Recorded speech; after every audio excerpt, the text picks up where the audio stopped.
Class, time. At the end of the education journey is a dream.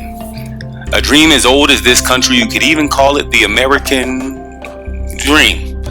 And in New England, this numerica education was so Old English, numerical and literacy skills were expected to be taught at home, assuming parents had those skills at home. Family, church, community, and apprenticeship was the lineage, our legacy of education in this country, teaching our teeniest citizens how to dream big. Rosie always wanted to be on television. In class, she would binge watch her future on the Netflix in her pocket while algebraic equations were flying past her at the speed of light. Her grades only showed a fraction of her potential, so she doubled her credits, started showing up for school at the studio because the classroom kept giving her bad reception. She always wanted to have the TV on, they said. She always wanted to be on TV when what she really wanted was to be in TV, at least something high def in which she could see her reflection. And with a running start, she was finally able to navigate the static and switch channels to a new station in life. Then there's Oscar.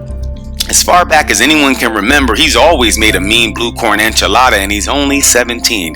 He spends more time in the cafeteria than class, but he already knows what he wants to be when he grows up. A New Mexican. He's never leaving his family alone, but already knows if he wants to see the world, it'll have to come to him. But when the traditional classroom began to feel like no more room at the end, he found hotel and tourism. He found out how to make everyone feel comfortable and welcome and fed.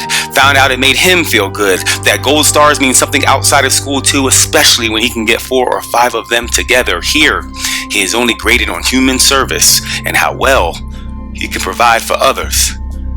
For Mia, who's been employed since 14, just trying to get a couple of dollars to grow in her family tree, skipping class to contribute, peddling her childhood away, one 30-hour work week at a time, her only extracurricular activity, a dead-end job until she found her running start. Instead of working for money, she's learning how money works, and now it works for her, building her credit karma and credits in college. Emma wants to save someone's life, including her own. High school biology wasn't her cup of tea, but her desire for a course in med lab sciences might just turn her into a hero with a microscope. Isaac used to roam the halls, wondering how he'd ever be able to chase his dreams when his education is measured by the time he spends in his seat.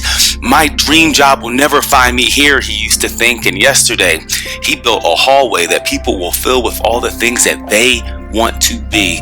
The teachers couldn't figure out why Carmen was always lost, couldn't find her purpose on a blackboard. The X's and O's didn't mark the spot of her career, so she took to orbit, GPS'd herself a map to her own stardom, left the ladder of breadcrumbs for peers to follow. If the true end of education is a job, and at the end of every educational journey, however long or short, is a life. And if we are all optimists, we can clearly see that all of our youngsters have a future. Their career just determines what kind.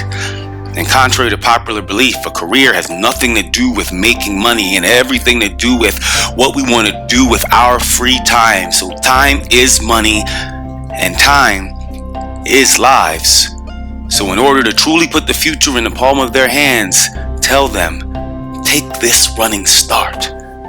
It will buy you time.